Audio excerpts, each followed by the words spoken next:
We're pleased to have with us on the platform also other important members of the university family. J. Michael Piggott and Lynn Hardy are public orators. Tracy Stack and Myron Yoder, sign language interpreters. Please join me in greeting and thanking these individuals.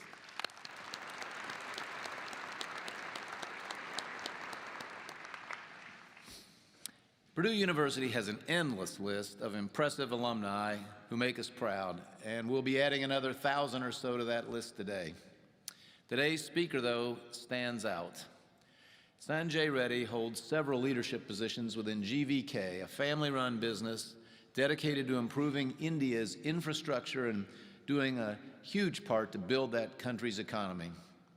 Mr. Reddy serves as the Vice Chairman of GVK's Power and Infrastructure business, its Biosciences Division, and its Emergency Management and Research Institute.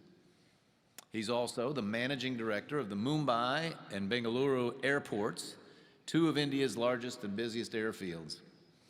In recognition of his many professional achievements, he's been named one of the 25 young global leaders by the World Economic Forum and as the Emerging Business Leader of the Year in 2011 by the All India Management Association. He earned a bachelor's degree in industrial engineering from Purdue in 1987 and later received an MBA from the University of Michigan, Ann Arbor. We are so privileged to welcome this remarkable alumnus back to Purdue. Please join me in welcoming Sanjay Reddy.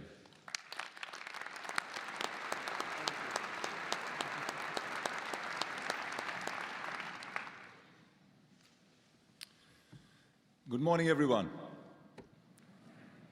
What an exciting day it is for the class of 2016 because you graduate today. Heartiest congratulations to all of you.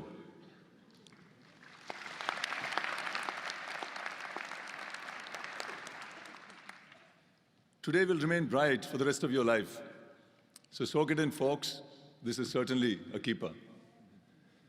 For me, because I'm the commencement speaker at my alma mater, what an honor. Thank you, President Daniels, for this very special privilege. I will cherish this moment forever.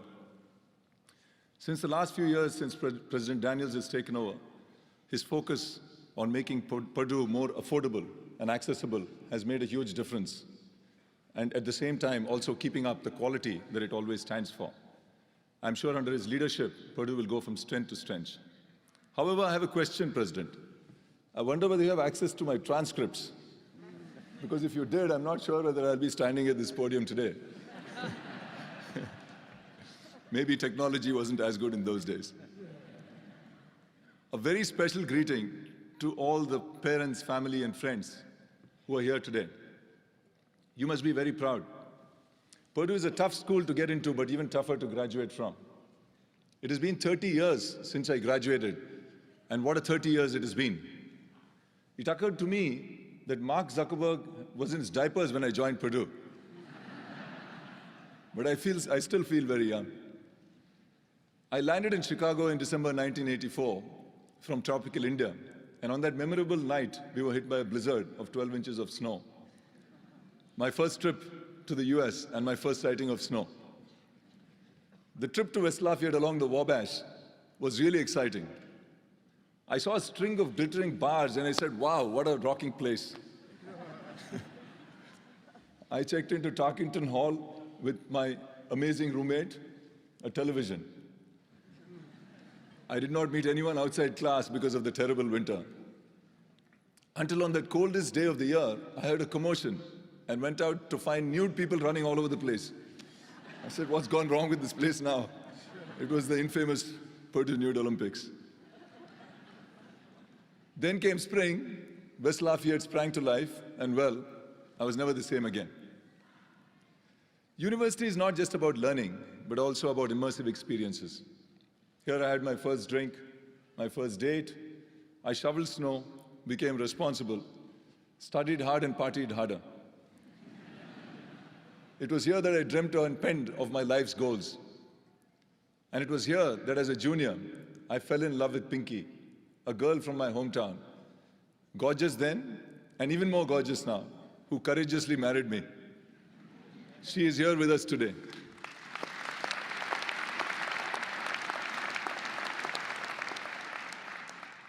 Purdue is the best thing that happened to me, after Pinky, of course.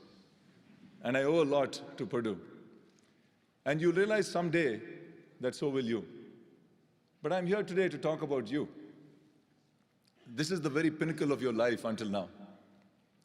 And while there is fulfillment, celebration, excitement, there is also this subconsciously big question: what next? I mean, after Harry's bar, of course. This is a very special juncture, and because I was there, exactly where you are right now, let me share what I had learned since. Hopefully, it will help you script your own golden story. Everyone in this room has been given an opportunity called life. What you do with it is really up to you. Yes, there are always external forces that influence the outcome, but it is primarily driven by your thought and action. You need to look really deep inside to understand what drives you. What is it that you want from life? This is not a simple question, and finding the answer can take an entire lifetime. I am still discovering. However, you need to start now. There are two approaches you can take. Either take life as it comes and see where you end up, or seize the reins, decide exactly what you want, and plan on achieving it, no matter what the odds. I did the latter and had so much fun knowing where I was headed, which does not mean I did not enjoy spontaneity or the unexpected. But the compass was always in my hand. As Seneca said, if one does not know which port one is sailing, no wind is favorable. It also does not mean that plans do not change. They frequently do. But at every point you step with surety, pursuing your dream. The Buddha summed it up best when he said, what you think, you become. But how? If I think great, can I become so? I think it is all about your attitude. Think about who are the best teachers when it comes to attitude. Is it the rich and successful? Is it the academicians, religious leaders, politicians, physicians? In one of those aha moments, it became clear to me that it is children who are the most keenly attuned to what they want. They have the right attitude. They're not really bothered by reality. To them, obstacles are mere illusions. They do what they desire and expect the universe will support them. Think about it. As children, each one of you lived fully, loved unconditionally, and laughed crazily. Can you reclaim that attitude? Do it before you get older, get influenced by the word, and start following the pack. So create your own future journey with these three beautiful and powerful words: live, love, laugh. Can you just say these three words after me, please? Live, love, laugh. Live your dream, love your world, laugh out loud. That's what I live by. I want to just spend a few minutes on each of these words. So first, live your dream.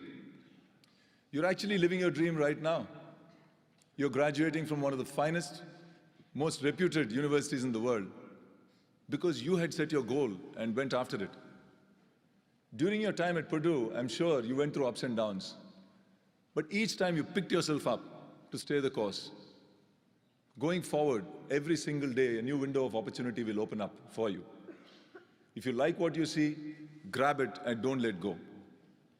I always wanted to be a serial entrepreneur, starting a new business every few years. Pursuing this dream, I got involved in hotels, power plants, pharmaceutical research, resources, airports. At every single point, I was obsessed with the business at hand and gave it my absolute best. My father taught me never to compromise, to always aim for the best. When we won the contract to own and redevelop Mumbai International Airport, it was a singularly daunting task. It was the most constrained airport in the world, as we had very limited land, and most of the available land was already occupied by squatters. Notwithstanding this, we set a vision to make it the best airport in the world, and yet showcase India's rich culture and heritage. Most considered this an audacious and impossible task, but I remained undeterred and followed my heart. Following my heart does not mean I did not hit roadblocks. Believe me, there were many humbling moments and plenty of nightmares. And yet, we plodded on. And then one day when I woke up, my dream had taken shape and the airport was complete. When people refer to the new terminal as an engineering marvel and an iconic museum of Indian art, I'm glad I stuck to my guns. Last year, the Airports Council International ranked Mumbai Airport as the world's best. That was one of the strongest validations of my belief that when you put in all into your dream, it will yield results. So go after that dream. Chart out your own path. Take chances. I believe that each and every one of you in this room is born with a special gift. A gift that will lead you to greatness. Some people are lucky and find it easily, while others take a while. Mozart found music, while Michael Jordan found basketball. Just imagine if Mozart tried to play basketball and Jordan tried music. So you need to figure out your own unique gift and go after it passionately. It will certainly lead you to greatness. Also dream big. Pursue excellence. Do not be satisfied with just anything other than the extraordinary. It will certainly make the life and the journey much more challenging, but also much more exciting and rewarding. In the end, your only regrets will be the opportunities you let slip. In Abraham Lincoln's words, it's not the years in your life that count, it's the life in your years. Never let anyone tell you that it cannot be done. Second, love your world. In Indian philosophy, we believe that when we give something to others, we get back more than what we give. This is especially true in love. Love, unfortunately, has an expiration date, and every day lost is lost forever. So don't hold back. With love, you can achieve much more than you can ever imagine. When I returned to India, I took the responsibility of a large hotel project. This was my first project and I had to really struggle. But being a perfectionist that I am, I was constantly upset with those around me if things did not get done the way I wanted. One day a senior colleague walked up to me and said, "Why are you upset and angry all the time?" Until then, it did not strike me that this is how people perceived me. I asked Pinky, my wife, what should I do? By the way, she never gets upset. Everybody listens to her, and literally she can effortlessly have people eating out of her hand. I think that's a special gift all women have. She told me to motivate and care for them instead of getting upset. It took a lot of effort on my part, but I consciously followed her advice, and it completely transformed the way people saw me. The same people who are not getting things done properly would go out of the way to ensure everything was perfect. Love your world, and you will see your life change. Success is often measured by the net worth and organizational position. This is a flawed yardstick. We need more than power and money in our lives. There is no point being the richest person or the most powerful person in a graveyard if no one loves you. So be humble, be kind, be compassionate to each and every person who passes your path. Then you will be remembered and loved back. Love your family, your partners, your friends, and your community. As a matter of fact, after you go out of this room, please give each one of them a big hug and tell them how much you love them. But most importantly, love yourself. Because if you cannot make others happy if you're not happy yourself. As part of GVK Foundation, GVK EMRI runs the world's largest ambulance service. We operate 11,000 free ambulances in India, have 45,000 employees, and cater to 750 million people. Each day, we handle about 200,000 calls, cater to 25,000 emergencies, and save over 700 lives each day. In fact, more than 200 babies are born in our ambulances each day. My father spearheads GVK MRI personally, and we are all very proud of its impact on our community. There is nothing more gratifying than giving back to the community. Finally, laugh out loud. Life is too short. In today's tech world, we all have watches which measure the number of steps that we take I'm sure many of you have tried 5,000, 10,000 steps a day. But how great it would be if you had a watch which would measure how much you laughed. Happiness is actually a state of mind. It is your choice to be happy. And I made a conscious decision long back that I'm going to be happy, no matter what.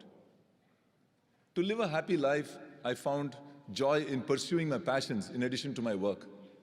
Indian art, marathons, books, scuba diving, trekking, golf, etc. At the end of our lives, our biggest measure of success is the size of our bank account. What I actually mean is the bank account of our memories.